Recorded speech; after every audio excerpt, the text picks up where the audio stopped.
Alors salut à toutes, salut à tous, salut les gratteurs, salut les gratteuses, ici Cédric, j'espère que vous allez bien. Voici mon tuto 103, et ce sera le cours numéro 2 sur l'étude du standard de B.B. King, Rock Me Baby. Au cours précédent, on avait travaillé le thème. Lors de cette étude, on avait parlé aussi un petit peu de la gamme mixolydienne, c'était une sorte d'introduction. Ce qu'il faut retenir, c'est que l'avantage de cette gamme, c'est que les quelques plans que l'on fait dessus, on peut les développer sur chaque accord du blues. Donc le plan qu'on fait en Do, on pourra le développer en Fa, par l'intermédiaire des cases et des positions des barrés, et en Sol. Aujourd'hui, on va regarder les accords de 9e traditionnels que l'on joue dans le blues, et comment on peut les jouer de manière plus simple à 3 doigts, et les développer en accords de sixte et de 9e. Let's go!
Allez, c'est parti. Alors, juste un petit point sur ce qu'on a vu la dernière fois. Donc, on avait développé ces 3 notes-là sur les 3 accords. Fa et Sol. Alors, si vous avez regardé la démo que j'ai faite, on peut jouer là-dessus, évidemment. De temps en temps, je fais ça. De temps en temps, je fais des petites variations en allant chercher par un bend l'octave.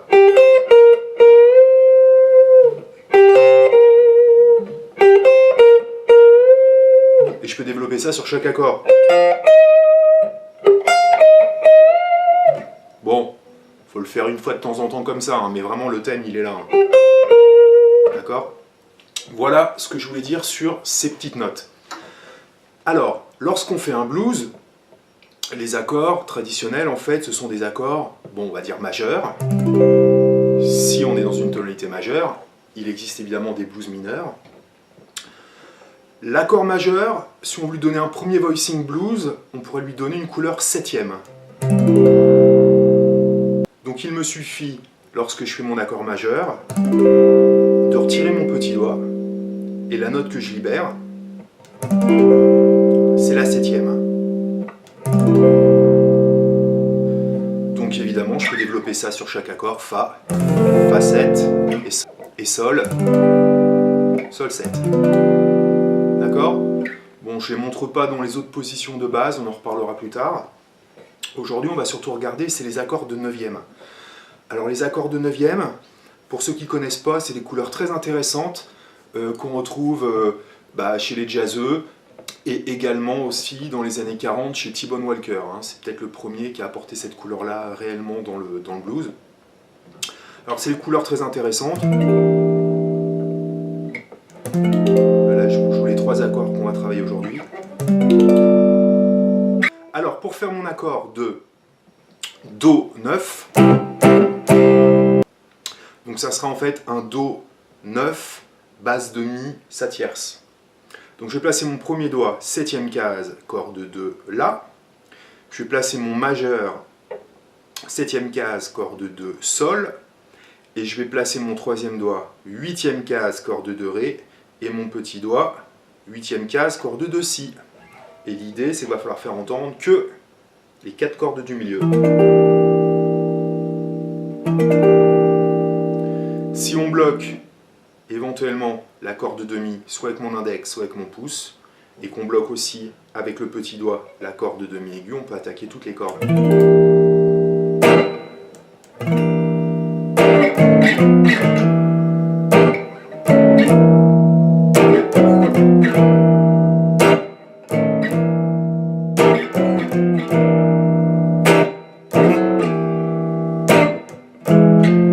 Vous voyez qu'il y a plein de jeux très très intéressants qu'on peut faire sur les slow blues. Donc ça, c'était mon accord de Do 9. On aura besoin d'une autre forme d'accord qu'on développera sur le Fa et sur le Sol. Alors pour le Fa, je vais prendre avec mon majeur corde de La, 8e case, mon index 7e case, corde de Ré, et là, le top, mais c'est pas évident à faire, serait de faire un petit barré avec le majeur, non pardon, avec l'annulaire, sur les 3 petites cordes à la 8e case, pour faire entendre ça. Donc je récapitule, majeur, 8e case, corde de La, index, 7e case, corde de Ré, et là avec ma phalange de mon annulaire, je barre les 3 petites cordes à la 8e case. Si je décale cet accord-là à la 10e case, j'ai mon Sol 9, Do 9, et éventuellement Sol 9. D'accord ? Si vous avez du mal avec cette position-là, en fait la 9e, elle est là. La 9e, en fait, il suffirait juste de faire donc majeur, 8e case, corde de La, index, 7e case, corde de Ré, pas faire de petits barrés, placer l'annulaire 8e case, corde de Sol, et mon petit doigt à la 8e case, corde de Si. Et donc de ne faire entendre que les 4 cordes du milieu. La 9e de Fa, c'est Sol, c'est bien la note que je joue avec mon petit doigt. Je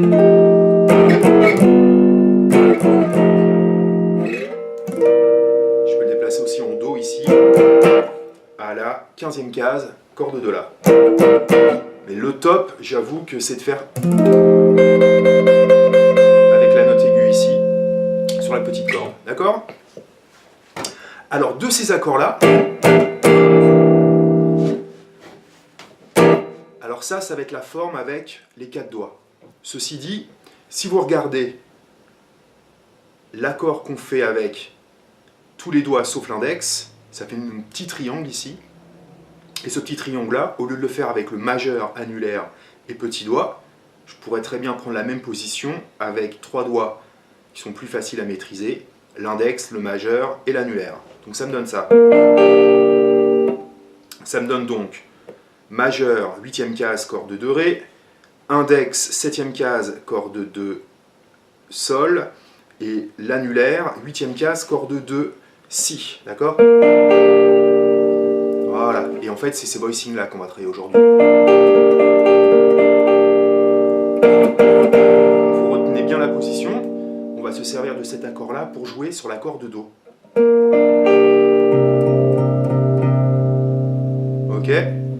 Pour faire l'accord de Fa, je vous ai montré cet accord là tout à l'heure, vous voyez que je vous avais indiqué qu'on pouvait faire un petit barré avec le 3e doigt. Bah, on va pas se prendre la tête sur les 3 petites cordes, on va prendre le premier doigt. Voilà, on joue juste le voicing aigu. Là, je fais mon Fa 9. J'ai entendu Fa, Sol. Je décale mon petit voicing ici.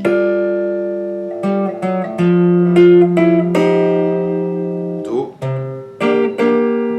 D'accord ? Donc, on va juste jouer là-dessus. Do. Fa. Sol. Fa, Do et Sol. Un petit point aussi que j'ai pas dit lors du premier cours sur Rock Me Baby, mais j'en ai déjà parlé sur Sweet Home Chicago, notre structure du blues sur ce morceau-là est de 12 mesures. On a 4 mesures de Do, 2 mesures de Fa, 2 mesures de Do, une mesure de Sol, une mesure de Fa, une mesure de Do, et la 12e mesure à cheval entre le Do et le Sol. Hein, donc on est tout à fait dans une structure traditionnelle. Alors l'idée qu'on va faire, ça va être de développer sur le deuxième temps d'abord ce premier accord de Do. Et ce qu'on va faire, c'est si on le décale d'un ton vers les aigus, donc j'ai mon majeur à la 8e case, si je le fais glisser à la 10e, ça me donne ça. Et je reviens. Je recommence. Voilà. D'accord? J'attaque sur mon deuxième temps. 1, 2 et 3, 4, 1, 2 et... Sur mon Fa, je prends mon petit barré ici, à la 8e case, et je vais faire pareil, je vais décaler d'un ton.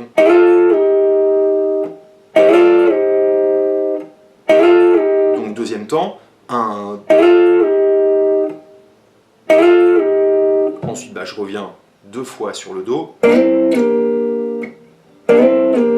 Sur le Sol, 10e case, je me déplace à la 12 et je reviens. Donc en fait, vous voyez, c'est qu'une seule attaque. Hein. Et je glisse. Je monte et je redescends. Le Do. Sur la 12e mesure, au choix. Soit on finit comme tout à l'heure, ou alors on peut faire ce petit voicing là. Au choix. Hein. Là, c'est mon petit voicing de 7e. Comme pour mon Fa 9, je retire le petit doigt, donc c'est un voicing à 3 notes. Voilà, si on a le temps de faire ça, bien placé, bien senti, ça peut le faire. Ou alors mon accord de Fa 9, d'accord, au choix. Hein. Mais là, c'est pas évident parce que on est à cheval sur 2 accords sur une mesure, donc voilà. Hein, juste finir sur la quinte, c'est très bien.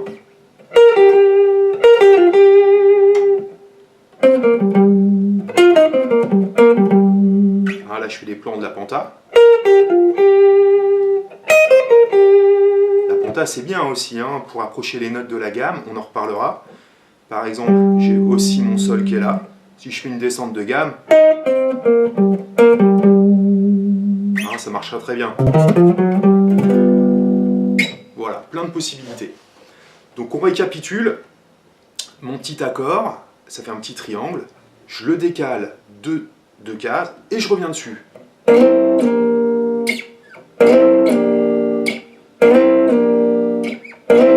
attaque ça sur le deuxième temps. Deuxième temps, 1, 2 et 3, 4, 1, 2 et 3, 4, 1, 2 et 3, 4, 1, etc.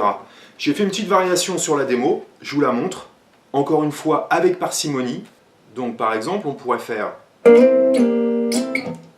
toujours avec une seule attaque. Par exemple, une fois sur 2.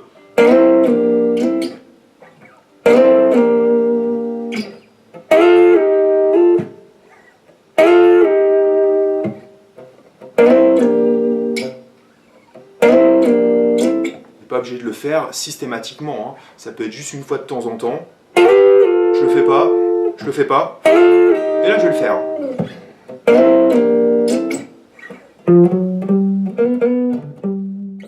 Alors c'était donc notre deuxième leçon sur le standard Rock Me Baby de B.B. King. Pour résumer, on a un petit peu abordé au cours numéro 1 la gamme mixolydienne, qui nous permettait de comprendre un petit peu pourquoi ces déplacements sur le thème.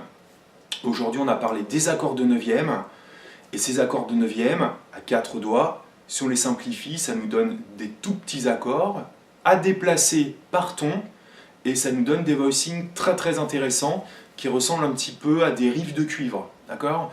Ce qui est très important, c'est le placement rythmique à placer sur le deuxième temps.